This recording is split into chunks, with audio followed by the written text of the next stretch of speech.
بسم اللہ الرحمن الرحیم. قابل احترام وفاقی وزراء، اسپیشل اسسٹنٹ ایڈوائزرز اور انتہائی قابل احترام بلوچستان ورکشاپ کے شرکاء، علماء کرام، عمائدین، نوجوان بھائیوں اور بہنوں، خواتین و حضرات، السلام علیکم. آج میں آپ سب کو اپنی طرف سے اور حکومت پاکستان کی طرف سے دل کی گہرائیوں سے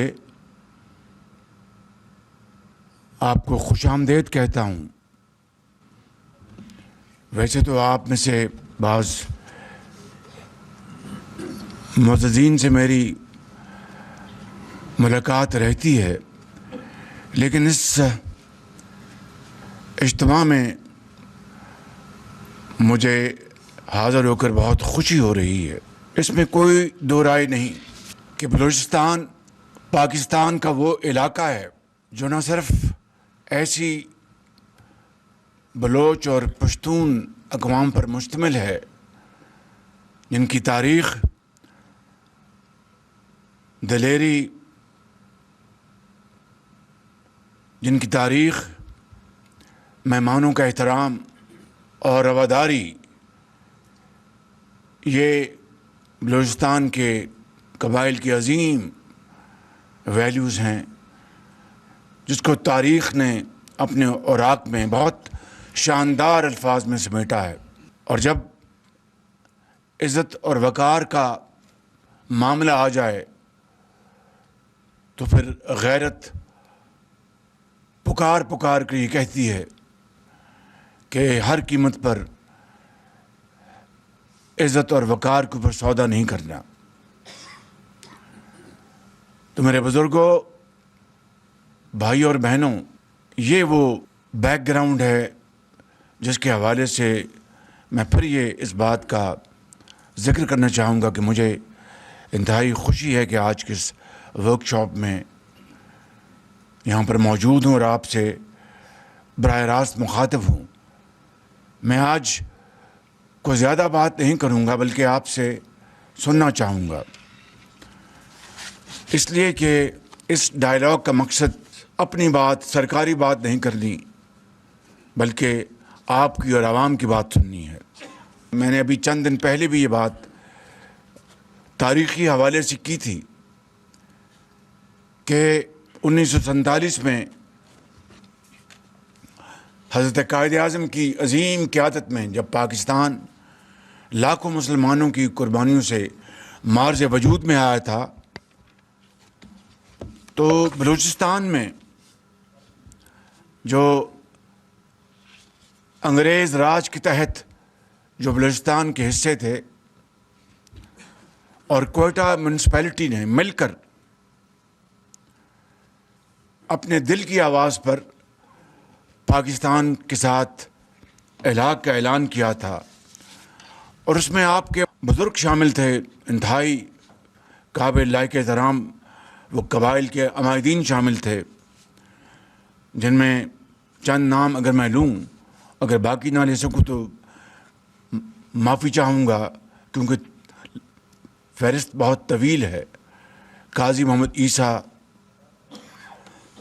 میر جعفر خان جمالی، مرحوم اکبر خان بگٹی، یہ وہ لوگ ہیں، ان کے ساتھ بے شمار جنہوں نے پاکستان کے ساتھ والہانہ الحاق کا اعلان کیا تھا. پھر اس کے بعد پرنسلی اسٹیٹس نے بھی سن 47 اور 48 میں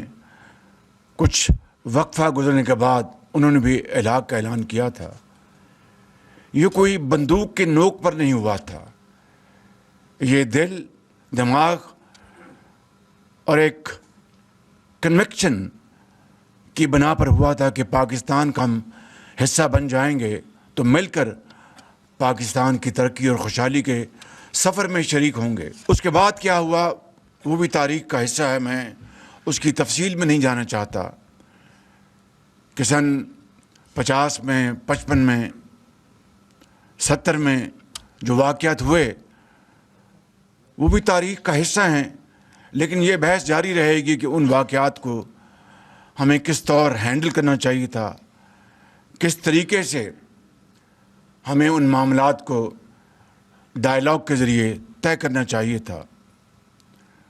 بلاخر 1970 میں بلوچستان کو پورے ایک صوبے کا مقام حاصل ہوا اور وہ پاکستان کا چوتھا صوبہ کہلایا۔ میرے بزرگوں، بھائی اور بہنوں، تاریخ کا سبق یہ ہے کہ ہمیں آگے چلنا چاہیے اعتماد کے ساتھ اور باہمی مشاورت کے ساتھ۔ آج بلوچستان کے حوالے سے اگر میں یہ کہوں کہ یہ پاکستان کا سب سے امیر ترین صوبہ ہے تو یہ بات غلط نہیں ہے، لیکن یہ عمارت کے حوالے سے جو ستون جو ہمارے وہاں پر ذخائر ہیں، فولاد کے، معدنیات کے، ان کی بہت بڑی تعداد ابھی بھی پہاڑوں کے نیچے دفن ہے، اور اس میں بھی کوئی شک نہیں ہونا چاہیے کہ یہ اثاثے، یہ دولت بلوچستان کے عوام کی ہے، چاہے اس کا تعلق مکران سے ہے یا لاس بیلا سے ہے یا چمن سے ہے یا کسی بھی علاقے سے۔ یہ سب سے پہلا حق اس کے اوپر بلوچستان کے عوام کا ہے، لیکن سوال یہ پیدا ہوتا ہے کہ یہ دولت کاغذوں میں ہمیشہ دولت کہلائے گی اگر اس دولت کو صحیح طور پر اس سے فائدہ حاصل نہ کیا جائے، اور فائدہ حاصل کرنے کے لیے ان پہاڑوں کو، ان سمندروں کو، ان کی تہہ میں جانا ہوگا، اس کے لیے سرمایہ چاہیے، اس کے لیے ایکسپرٹیز چاہیے، اس کے لیے وسائل چاہیے، اور وہ وسائل، ایکسپرٹیز، وہ کولیبریشن وہ بلوچستان اور وفاق نے مل کے کرنی ہے، تبھی جا کر وہ دولت باہر آئے گی اور بلوچستان کے عوام کے لیے پہلے نمبر پر اور پاکستان کے عوام کے لیے بعد میں اس کا فائدہ حاصل ہوگا۔ تو میں سمجھتا ہوں کہ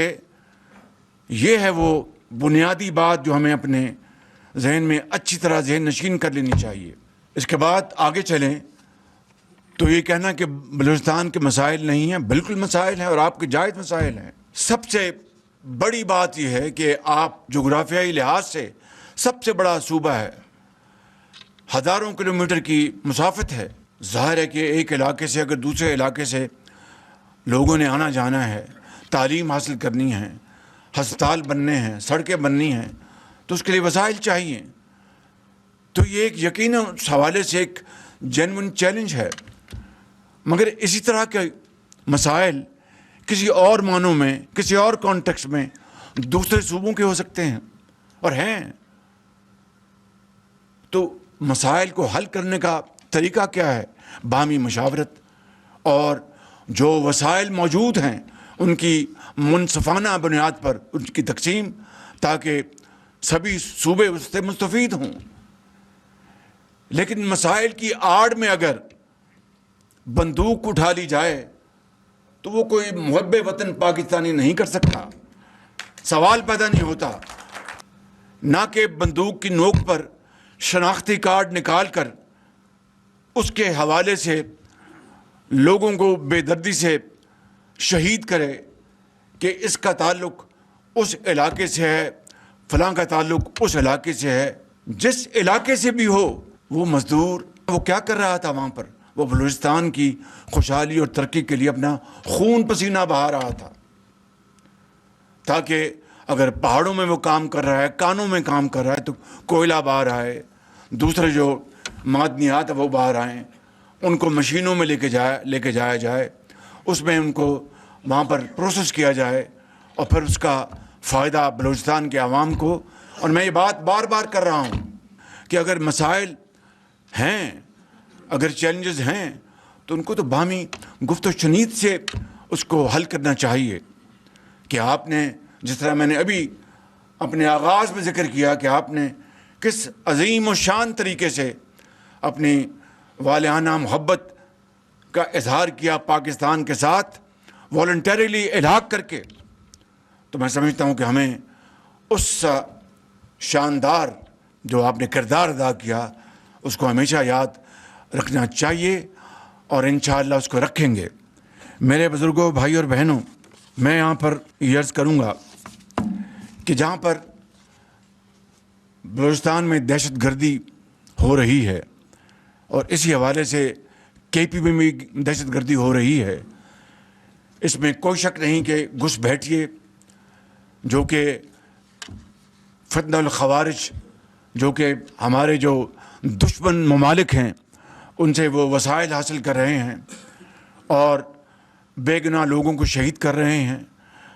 افواج پاکستان، لا انفورسنگ ایجنسیز ان دہشت گردوں کے ساتھ دن رات نبرد آزماں ہے اور وہ اپنے بیٹوں کو یتیم کر کے، بیویوں کو بیوہ کر کے، لیکن اس ملک کے کروڑوں بچوں اور بچیوں کو وہ محفوظ کر گئے۔ اپنے بچوں کو یتیم کر گئے لیکن کروڑوں بچوں اور بچیوں کو محفوظ کر گئے۔ ہمیں اس قربانی کو، عظیم قربانی کو کبھی نہیں بھولنا چاہیے۔ اسی طریقے سے بلوچستان کے اندر استادوں کو شہید کیا جاتا ہے، ٹیچرز کو، انجینئرز کو، تو یہ بربادی یہ کسی دشمن کی ہے یا اپنوں کی ہے؟ مجھے آپ دل پہ ہاتھ رکھ کے بتائیں کہ جس سڑک کو آپ خونی سڑک کہتے ہیں، کراچی سے لے کر چمن تک، جس میں ہر روز، ہر مہینے، ہر ہفتے وہاں پر ایکسیڈنٹ ہوتے ہیں، لوگ مارے جاتے ہیں، اس کے لیے، اور میں یہاں پر جو اب کچھ گزارشات کرنا چاہتا ہوں، اس کو خود نمائی نہ لیں کہ یہ جو 415 ارب روپے کا ڈاکٹر مالک صاحب جو منصوبہ وفاق نے بنایا ہے کراچی سے لے کر چمن تک سڑک بنانے کے لیے، جس کو ہم ایکسپریس وے کہتے ہیں، N25، 415 ارب روپے یہ وفاق نے مل کر، وفاقی حکومت نے فیلڈ مارشل عاصم منیر سے میں نے مشورہ کیا اور ہم دونوں نے یک زبان کہا، یہ جو تیل کی اور پیٹرول کی قیمت کم ہوئی تھی، یہ سال پرانی بات ہے، 1.25 سال، تو ان کو اس کے اوپر پاکستان کے چاروں صوبوں کا حصہ تھا، اس کو ہم نے ریٹین کیا اور بلوچستان کی جو سڑک ہے، جس کو خونی سڑک کو امن کی سڑک میں تبدیل کرنے کے لیے ہم نے فیصلہ کیا کہ ہم اس کو انشاءاللہ اس کے ذریعے ہم بنائیں گے، اور وہ فنڈز موجود ہیں اور اس کے اوپر کام شروع ہو گیا۔ لیکن اگر اس سڑک کو خونی سڑک سے بدلنے کے لیے امن کی سڑک بنانے میں جو دہشت گرد دن رات وہاں پر امن کو تباہ کر رہے ہیں اور لوگوں کو بے گناہ قتل کر رہے ہیں، تو یہ سڑک نہیں بن سکتی۔ تو مجھے بتائیں کہ یہ کس کا فائدہ ہے؟ کیا اسٹیٹ یہ چاہے گی کہ وہاں پر قتل و غارت ہو؟ اسٹیٹ تو ماں کا درجہ رکھتی ہے اور بچوں کی طرح ہوتی ہیں، جو شفقت اور پیار اور محبت، اور راتوں کو جاگتی ہے کہ میرے بچے کو ہوا نہ لگ جائے، کھانسی نہ ہو، اس کو اچھی تعلیم ملے، اچھی خوراک ملے۔ تو اسٹیٹ تو ماں کا درجہ رکھتی ہے، اور ان کے بچوں کے لیے اگر منصوبے خوشحالی اور ترقی کے بنائے جائیں اور اس کے لیے ایک مسائل کا ڈنڈورا پیٹ کر، بندوق لے کر لوگوں کو بے گناہ قتل کیا جائے، تو میں سمجھتا ہوں کہ پاکستان چھوڑیں، دنیا کے کسی حصے میں امن تو دور کی بات ہے، قتل و غارت کا بازار گرم ہو جائے گا۔ تو آج میں جو آپ کے سامنے یہ معروضات انتہائی ادب سے لیکن انتہائی دیانت سے پیش کر رہا ہوں، یہ لمحہ فکریہ ہے۔ ہمیں اس کے اوپر حقیقت سے اس کے اوپر سوچنا چاہیے، اپنے دل و دماغ کو اس کے اوپر لگانا چاہیے۔ It's never too late. جو کچھ ہو گیا ہو گیا، آج بھی ہم ان مسائل کو سامنے رکھ کر ہمیں گرینڈ ڈائلاگ کریں، اور میں یہ سمجھتا ہوں کہ بلوچستان میں وہ ہمارے بیٹے اور بیٹیاں، بزرگ، اگر وہ اپنا راستہ درست کرنے کے لیے تیار ہیں، ہمیں ان کو خوش آمدید کہنا چاہیے۔ جب مارکہ حق ہوا، پوری قوم یکجاں و غالب تھے، مہران کی وادیوں سے لے کر مکران کے ساحلوں تک، اور پنجاب کے میدانوں اور کے پی کے برف پوش پہاڑوں تک، پوری قوم ایک تھی۔ تو وہ کیا تھا؟ وہ ایک جذبہ تھا۔ میں سمجھتا ہوں کہ آج بھی ہم بیٹھ جائیں اور ایک فرینک ڈائلاگ کریں، مہذب طریقے سے، سخت سے سخت جو مسئلہ اس کو لے کے آئیں مہذب طریقے سے، تو میرا ایمان ہے کہ اللہ تعالیٰ دلوں کو نرم کرے گا اور انشاءاللہ اللہ تعالیٰ اس میں آسانیاں پیدا کرے گا۔ گوادر پورٹ، یہ وہ پورٹ ہے جو کہ اس پورے خطے میں سب سے شاندار یہ ایک بندرگاہ ہے۔ اللہ تعالیٰ نے اس کو بے پناہ کیپیبلٹیز دی ہیں۔ اس کا جو ڈرافٹ ہے وہ اتنا گہرا ہے کہ 1,00,000 ٹن کا جہاز یہاں پر آ سکتا ہے۔ پھر اس کے بعد آپ جانتے ہیں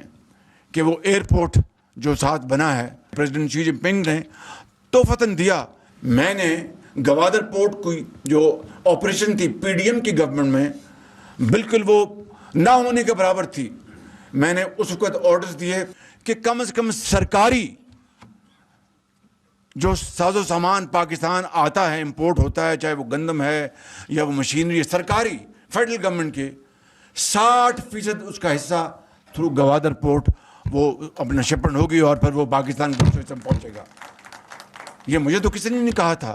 یہ دل کی تمنا اور دل کی امنگ تھی، محبت تھی بلوچستان کے ساتھ، کمٹمنٹ ہے بلوچستان کے ساتھ کہ جب تک بلوچستان ترقی اور خوشحالی کی دوڑ میں پاکستان کے دوسرے علاقوں کی طرح شامل نہیں ہوگا، وہ پاکستان کی ترقی نہیں ہو سکتی۔ وہ کسی ایک صوبے کی تو ہو سکتی ہے،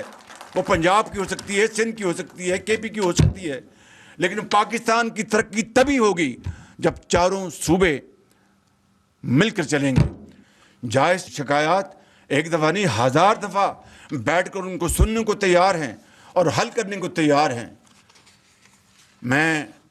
اسی طریقے سے آپ کو یہ بتانا چاہتا ہوں کہ یہ بیٹھے ہیں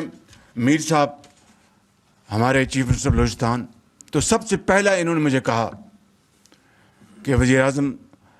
ہمیں جو بلوچستان کی جو کسان ہیں ان کے ٹیوب ویلز، اس کا وفاق کو بھی بہت نقصان ہو رہا ہے اور پانی وہاں پر بجلی آتی نہیں آتی، اس کا بے پناہ نقصان ہے۔ میں نے ان کو بٹھایا، فوراً بات کی، تو کوئی 70 ارب روپے کے تخمینے سے ہم نے منصوبہ بنایا کہ وہ 20,000 یا 22,000 وہ جو ٹیوب ویلز ہیں ان کو جو بجلی ایک چوری بھی ہوتی ہے، پانی بھی، ان کو ہم ریپلیس کر کے تو شمسی توانائی سے لے کے آئیں گے۔ انہوں نے مجھے کہا کہ وزیر اعظم 70 ارب میں 30% میں ڈالوں گا، باقی آپ ڈالیں۔ میں نے کہا کہ بظاہر بات چیت تو ہوتی ہے، بہرکیف وفاق نے 40 ارب روپے اس میں کنٹریبیوٹ کیے اور آج الحمدللہ 20,000 سے زائد ٹیوب ویل وہاں پر لگ چکے ہیں۔ بالکل اسی حوالے سے میں 2 باتیں کر کے بات ختم کروں گا کہ جب 2010 میں NFC ایوارڈ کے اوپر بحث ہو رہی تھی، چاروں صوبے موجود تھے، میں بھی اس وقت اللہ تعالیٰ کے فضل و کرم سے اور میاں محمد نواز شریف کی مہربانی سے میں وزیر اعلیٰ تھا پنجاب کا، میرے انتہائی قریبی بھائی چیف منسٹر بلوچستان کے اسلم رئیسانی صاحب، اور اس طرح سندھ کے چیف منسٹر، کے پی کے چیف منسٹر، ہم کئی نشستیں ہوئیں۔ بلوچستان اسلم رئیسانی صاحب نے ایک سٹینڈ لے لیا، مسائل ہیں، مشکلات ہیں، اس کے پیش نظر ہماری جو فنڈنگ ہے وفاق سے اس کو 100% بڑھا دیا جائے۔ 100% ایک چیلنج تھا، لیکن الحمدللہ میرے بزرگوں، بھائیوں، دوستوں اور میری بہنوں، بڑی فراخ دلی سے چاروں صوبوں نے اور خاص طور پر پنجاب نے اس میں سب سے زیادہ کنٹریبیوٹ کیا۔ 11 ارب روپے سالانہ پنجاب نے کنٹریبیوٹ کیا، اور مجھے 1 سیکنڈ کے لیے خیال نہیں آیا کہ میں نے پنجاب اسمبلی سے اجازت لینی ہے یا کسی سے اجازت لینی ہے، اس لیے کہ مجھے 100% یقین تھا کہ پنجاب اسمبلی کابینہ، میرے بڑے بھائی نواز شریف 1 سیکنڈ میں اس کو آمنا صدقنا کہیں گے کہ بھئی یہ تو ہمارے بھائیوں اور بہنوں کا معاملہ ہے بلوچستان کے، ہم ایک ہی گھر کے فرد ہیں، جب روٹی ایک ہے تو 4 حصوں میں بانٹیں گے، جب 4 ہوں گے تو چاروں کھائیں گے مل کر، مشکل اور غم اور خوشی میں ہم برابر کے شریک ہیں۔ تو ہم نے جناب اس کو سائن کیا۔ میں نے پنجاب اسمبلی میں جب میں کیس لے کے آیا تو یہاں پر کچھ میرے ساتھی موجودہ گواہ ہیں، پنجاب اسمبلی نے پرزور تالیاں بجائیں۔ یہ ہے وہ بھائی چارہ، یہ ہے وہ دل کے رشتے، ایک قرآن، ایک خدا اور ایک رسول، جس رشتے میں ہمیں جوڑنے کا حکم دیتے ہیں، اس کا وقت آ پہنچا ہے۔ اور آخری بات میرے بزرگوں، بھائیوں اور بہنوں، میں یہ کہنا چاہتا ہوں کہ بطور وزیر اعلیٰ پنجاب اور آج بھی اور جب تک میرے پاس اللہ تعالیٰ کے فضل و کرم سے آپ کی دعاؤں سے جو بھی کوئی پبلک سروس کا جو بھی مجھے میرے پاس ذمہ داری ہوگی، میرا یہ ایمان ہے جو میں نے ابھی 5 منٹ پہلے بات کی کہ اگر چاروں بھائی ترقی کی دوڑ میں برابر کے شریک نہیں ہوں گے تو وہ ترقی اس خداداد ملک پاکستان کی نہیں ہے۔ تو اسی حوالے سے پنجاب میں چاہے وہ لیپ ٹاپس ہوتی تھیں، چاہے وہ پنجاب ایجوکیشن انڈاؤمنٹ فنڈ کے وظائف ہوتے تھے اپنا ان بچوں کے لیے جو اعلیٰ تعلیم حاصل کرنے کے لیے بڑے اچھے نمبرز لیتے تھے، چاہے اس کے لیے داخلہ ہوتا تھا دانش اسکولوں میں،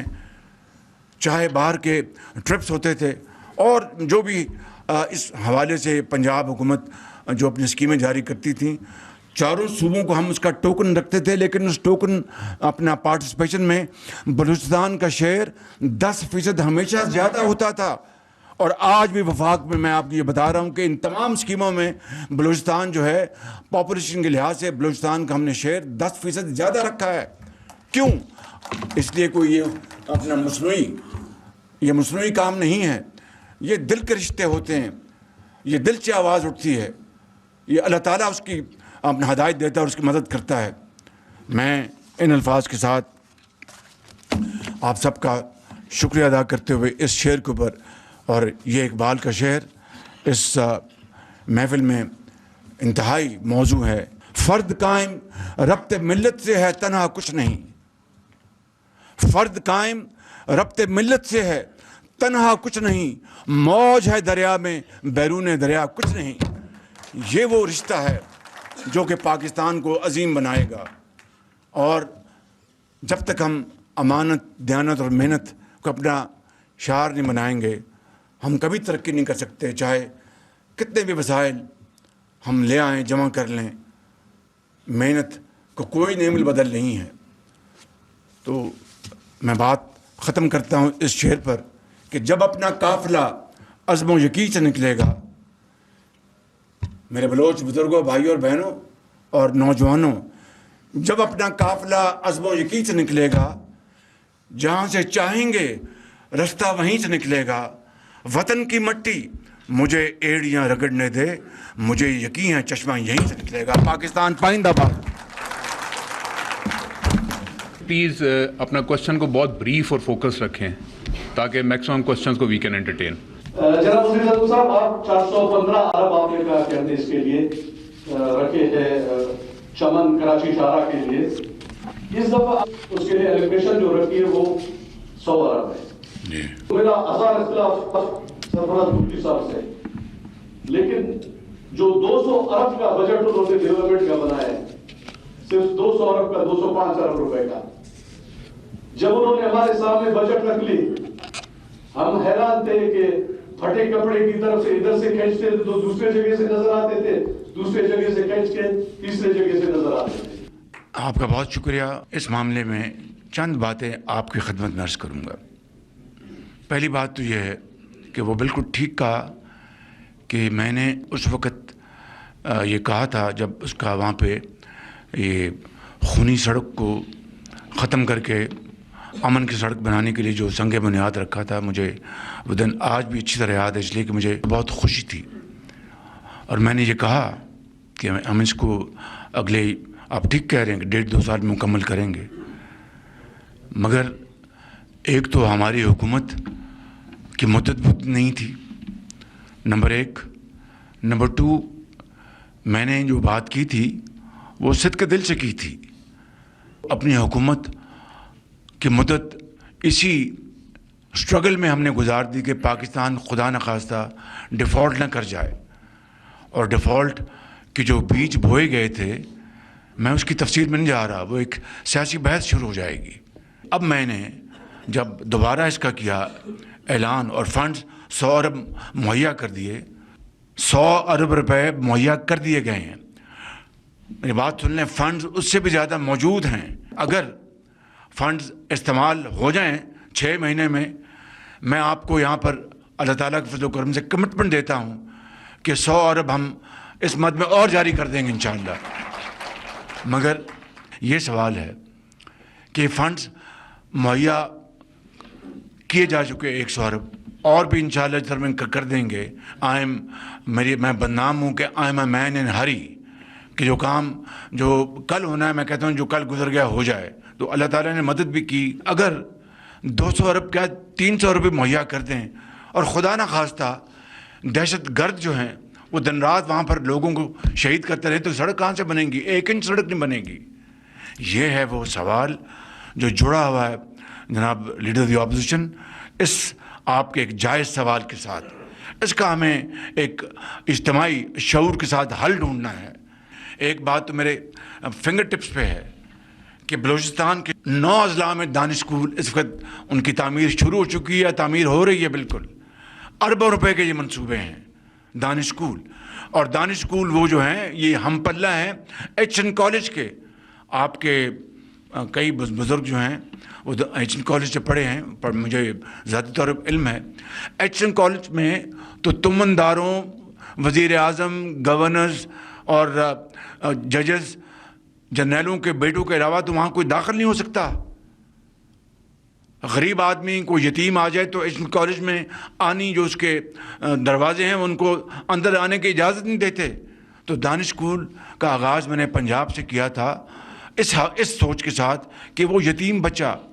وہ یتیم بچی جو ایک خضدار کے علاقے میں یا سندھ کی میران کی وادیوں میں یا پنجاب کے میدانوں میں یا بلوچستان کے برف پوش پہاڑوں میں جو بستے ہیں, کیا ان کا حق نہیں کہ وہ تعلیم کے زیور سے وہ بھی آراستہ پیراستہ ہوں؟ کیا وہ ان کو حق نہیں کہ وہ بھی ایچ این کالج کے ہم پلہ نہیں تو کم سے کم ایک اچھی تعلیم کے حقدار ہوں؟ بالکل یہ وہ فلسفہ تھا جس کی بنیاد پر ہم نے یہ اسکول بنائے. اور آج اس کا جال پورے پاکستان میں, گلگت بلتستان, اے جے کے سندھ میں, کراچی میں ہم نے, اور ایک سندھ کے اندرون شہر ایک اندرون میں ایک دو بنائے. پنجاب میں ایک اسکول نہیں بنایا کہ ان کے پاس وسائل ہیں الحمدللہ.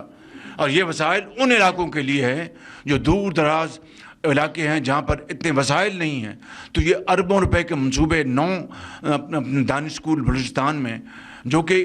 100% ایچ این کالج کے ہم پلہ ہیں, بورڈنگ اور لاجنگ کے حوالے سے اسمارٹ بورڈز ہیں,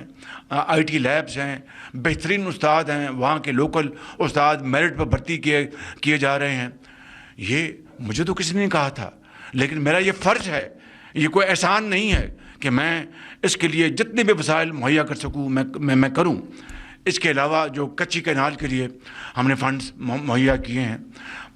ذرا بتائیں گے آپ بلوچستان کے لیے جو ڈیولپمنٹ فنڈ میں کیا بتائیے ذرا. چونکہ پورے ملک کے لیے جو پی ایس ڈی پی ہے وہ 1000 ارب ہے, جو 2018 میں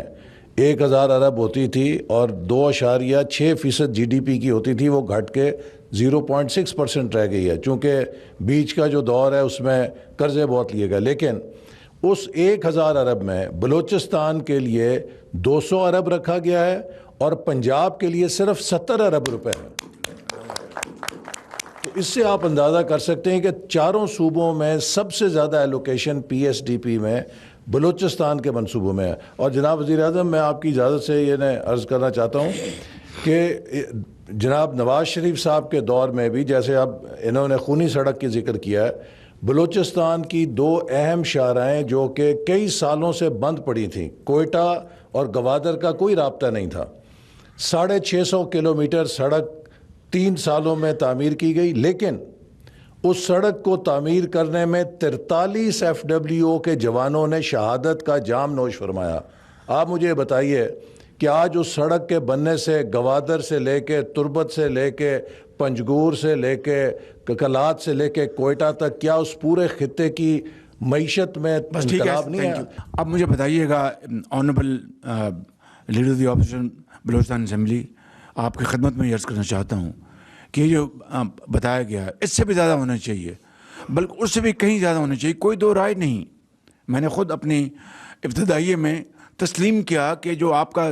جغرافیائی محل وقوع ہے وہ تقاضا کرتا ہے کہ سب سے زیادہ وسائل وہاں پر مہیا کیے جائیں تاکہ جو فاصلے کم ہوں اور دوسری جو سہولیات وہاں پہنچائی جائیں. لیکن اگر مجھے بتائیں آپ خود اپنے دل پہ ہاتھ رکھ کر کہ وہ دہشت گرد جو ہر چیز کو تہ و بالا کرنا چاہتے ہیں اور اپنا ماؤں کی گودیں اجاڑنا چاہتے ہیں, تو کیا یہ دانش اسکول پنپ سکیں گے؟ کیا یہ خونی سڑک امن کی سڑک بن سکے گی؟ کیا وہاں پر مزید چمچی منصوبے ہیں وہ لگ سکیں گے؟ کیا وہاں پر مزید لیپ ٹاپس اور یونیورسٹیاں بن سکیں گی؟ یہ ہے وہ چپتا سوال جس کا آپ کو اکیلے نہیں مجھے بھی جواب دینا ہے، ہم سب کو جواب دینا ہے. اس کے لیے میں سمجھتا ہوں کہ ایک پرامن مکالمہ لازمی ہے. سر ایک ریکویسٹ ہے میری یہ کہ جو ہماری منسٹری آف کامرس ہے اس میں R&D کا سیکٹر یا برانچ بہت لازمی ہونا چاہیے، اور اس کو ہمارے بلوچستان کے منسٹری آف کامرس کے ساتھ کنیکٹ کرنا چاہیے تاکہ مینوفیکچرنگ پر فوکس ہو. اور سر دوسرا ریکویسٹ ایک یہ ہے کہ مینوفیکچرنگ انڈسٹری کے حوالے سے ہمارے بلوچستان کے لیے کیا پلان ہے، کوئی پالیسی ہے اس کے حوالے سے؟ Thank you. جی بہت شکریہ. ایک تو جو آنریبل فیڈرل منسٹر ہیں کامرس کے، ان کا تعلق بلوچستان سے ہے، اور مجھے یقین ہے کہ آپ کے ساتھ ان کا قریبی تعلق رہتا ہے، اور یہ ساری جو تجاویز آپ نے ابھی جو دی ہیں، بڑی صائب آپ نے مشورے دیے ہیں، ان کے ساتھ رہتا ہے. تو میرا خیال ہے کہ اس سے اچھی تو کوئی اور بات ہو نہیں سکتی کہ جو منسٹری آف کامرس وفاق کی جو اکنامک منسٹریز میں کی منسٹری ہے، یعنی عام ترین جو منسٹریز ہیں، منسٹری میں یہ کامرس ہے. تو ایک تو میرا خیال ہے کہ آپ کا ان سے قریبی رابطہ ہے، اگر نہیں ہے تو ہونا چاہیے تاکہ یہ معاملات سامنے آئیں. ایک بات. دوسری بات جو آپ نے بالکل بات کی کہ ہماری جو ایکسپورٹس، گو کہ ہماری جو IT ایکسپورٹ جو ہیں وہ فینومینلی اس میں بہت اضافہ ہوا ہے. آج اگر میں یہ کہوں کہ یہ سال جو اختتام پر پہنچا ہے اس میں ہماری IT ایکسپورٹ جو ہیں وہ تقریباً اس میں 21% اس میں اضافہ ہوا ہے، اور الحمدللہ یہ ایکسپونینشیل جو اضافہ جو ہے یہ بتدریج یہ ہوتا جائے گا، کیونکہ IT وہ شعبہ ہے، وہ میدان ہے جہاں پر ہماری نوجوان نسل بلوچستان کی، پاکستان کے دوسرے صوبوں کی، گلگت بلتستان، آزاد کشمیر، یہ پاکستان کی معیشت کو اس طرح پہیہ گھما سکتے ہیں اتنی تیزی سے جس کا حد و حساب نہیں. ایک تو یہ ہے، اس میں نے بتایا آپ کو. دوسرا ہماری جو چاول کی جو ایکسپورٹ ہے اس میں کمی آئی، اور میں نے اس کا فلفور نوٹس لیا. فلفور سیکرٹری کامرس بیٹھے ہیں ادھر، منسٹر آف کامرس تو ہیں، میں اور ministry of security, food security کا بھی تعلق ہے اس سے. میں نے فلفور نوٹس لیا، اور جو ہمارا ایکسپورٹ ڈیولپمنٹ فنڈ ہے اس میں سے میں نے اپنا 11-12 ارب روپے ان کو دلوائے، تاکہ کیونکہ دنیا میں جو ہمسائے ممالک وہ سستا چاول بیچ رہے تھے، ہم نے ان کو سبسڈائز کیا، سبسڈی دی تاکہ ہمیں ڈالرز ہمیں آئیں اور خزانے میں آئیں. اس سے فرق پڑا، لیکن ابھی وہ گیپ ہے. سمگلنگ دیکھیں، سمگلنگ، میں اس آئٹم کا نام نہیں لے رہا، وہ سمگل ہوتی تھی، دہائیوں سے سمگلنگ تھی. اس آئٹم کی سمگلنگ بند کی، فیلڈ مارشل نے اس کے لیے پیش قدمی کی بڑی مضبوطی کے ساتھ. اس کا نتیجہ یہ نکلا کہ جو پچھلا سال گزرا ہے اس مد میں، اس آئٹم کی مد میں 125 ارب روپے خزانے میں آئے. یہ کوئی جادو منتر نہیں ہے، یہ وہ کمٹمنٹ ہے، یہ پارٹنرشپ ہے، یہ ایمانداری. میں بہت خطاکار انسان ہوں، بخدا میں آپ سب سے زیادہ خطاکار انسان ہوں، لیکن گورننس میں، پبلک سروس میں اس خطاکار انسان نے ہمیشہ کوشش کی کہ پبلک انٹرسٹ کو پروموٹ کیا جائے. تو ہمیں اگر مل کر اگر ہم کام کریں گے، مہران کی وادیوں سے لے کر مکران کے ساحلوں تک، پنجاب کے میدانوں اور KP میں، تو خدا کی قسم خوشحالی کا انقلاب چند سالوں میں آ سکتا ہے اگر ہم کمر بستہ ہو جائیں. Thank you very much. میرا نام مولوی محمد سرور مسخیل ہے. جناب، بلوچستان سے دوسرے صوبوں کو جانے والے 4 راستے ہیں، ایک کوئٹہ کراچی، ایک کوئٹہ جکم آباد، ایک کوئٹہ ڈیرہ غازی خان، اور ایک کوئٹہ DI خان. جناب یوسف رضا گیلانی جب وزیر اعظم تھے تو میرے درخواست پہ انہوں نے ایک 5ویں نیشنل ہائی وے کی منظوری دی، اور پھر سیلاب آیا اور تھوڑا اس کو 4-5 سال بعد مکمل منظوری ہوئی، اور اس پر پھر کام شروع ہوا. میں آپ کے سامنے جناب احسن اقبال صاحب کا شکریہ ادا کرتا ہوں کہ اس روڈ میں